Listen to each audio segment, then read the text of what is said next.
कभी ना कभी तो आपके मन में ये सवाल आया ही होगा ना कि ये यूनिवर्स एग्जिस्टेंस में आया कैसे, इसकी शुरुआत कैसे हुई होगी, ये सब कैसे बना होगा और इसका अंत क्या है। कांग्रेट्स टू दोज जिनके मन में ये सवाल आया था, आप सच जानने के काफी पास हो। और वो लोग जिनके दिमाग में ये सवाल कभी नहीं आया है, उनके लिए मैं हूं ना। इस वीडियो को देखते देखते आपके मन में ये सवाल आने लगेगा कि आप एग्जिस्ट करते भी क्यों हो। So let's start the video. तो सवाल ये है कि ये यूनिवर्स बना कैसे, क्या इसका अस्तित्व पहले से था? तो इसका जवाब है नहीं, इसका अस्तित्व पहले से तो नहीं था। अब सवाल ये आता है कि इसे बनाया गया है या फिर ये अपने आप बना है। तो इसका जवाब भी काफी सिंपल है। एक छोटा सा स्ट्रक्चर्ड बिल्डिंग को बनाने में कितनी ज्यादा प्लानिंग करनी पड़ती है, कितना ज्यादा टाइम देना पड़ता है। देन जस्ट इमेजिन इतना बड़ा वेल मैनेज्ड यूनिवर्स जो कि सेल्फ सस्टेन कर रहा है इन ऑल द टर्म्स, ये अपने आप कैसे बना होगा। स्टिल कुछ एथिस्ट बोलेंगे this can happen with due long duration of time. Absolutely rubbish. इतना कॉम्प्लेक्स और बड़ा यूनिवर्स अपने आप एग्जिस्टेंस में नहीं आ सकता। एक बात बताओ, एक ह्यूमन जिसकी लाइफ ऑन एन एवरेज 100 है और ये ह्यूमन रेस की conscious civilization at max 5000 year पुरानी है, वो अरबों साल पीछे की बात कर रहे हैं। Isn't that a waste of time? इनके हिसाब से डॉक्यूमेंटेशन ही कुछ हजार साल पहले से शुरू हुई है और जहां रिलीजियस टेक्स्ट उससे भी पुराने ऑलरेडी प्रेजेंट हैं, and that too according to them. ये मैं नहीं कह रहा। तो बात किसकी सुननी चाहिए? वो जो अपनी रिसर्च शुरू कर रहे हैं या जो कॉन्शियस सिविलाइजेशन पीरियड के स्टार्ट होने के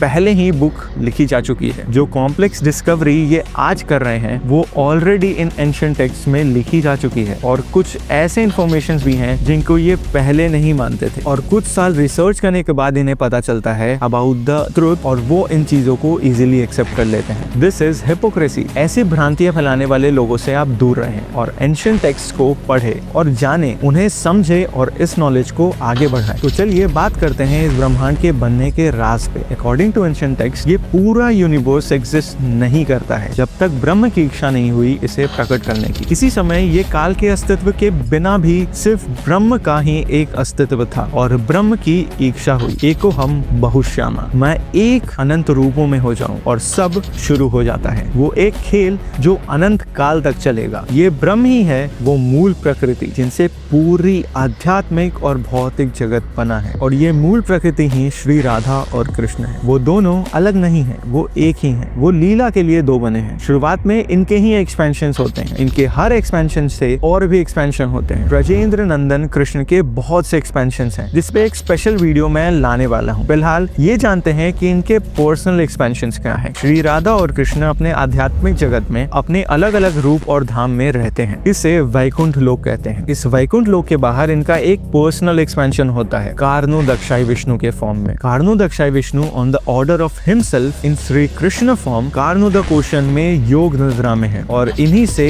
अनंत ब्रह्मांडों का सृजन होता है। जब वो एक्सेल करते हैं तो अनंत ब्रह्मांड उनसे बाहर निकलते हैं और जब वो इनहेल करते हैं तो ये पूरा मल्टीवर्स सिमट कर इनमें ही वापस चला जाता है। हर यूनिवर्स में वो एक और एक्सपेंशन करते हैं जिन्हें गर्भो दक्षाई विष्णु कहते हैं। ये भी योग निद्रा में होते हैं। इन्हें उठाने का कार्य इनकी दिव्य शक्ति योग माया का होता है और इसी के बाद गर्भो दक्षाई विष्णु ब्रह्मदेव को प्रकट करते हैं और आगे की सृष्टि का निर्माण करने का दायित्व उन्हें सौंप देते हैं। जिसके बाद भी ब्रह्मदेव को समझ नहीं आता कि इस सृष्टि का निर्माण करे कैसे। फिर वो कठिन तप करते हैं जिससे प्रसन्न होकर सिर्फ संकल्प मात्र से भगवान ब्रह्मदेव के अंदर वो पूरा ज्ञान प्रकट कर देते हैं और फिर पूरे ब्रह्मांड की रचना ब्रह्मदेव के द्वारा की जाती है। 14 लोक्स, 84 लाख स्पीसीज और पूरा ब्रह्मांड, सत्यलोक, तपलोक, चंद्रलोक, महलोक, स्वर्गलोक, भूवरलोक, भूलोक, अतल, वितल, सूतल, तलातल, महातल, रसातल, उधिज,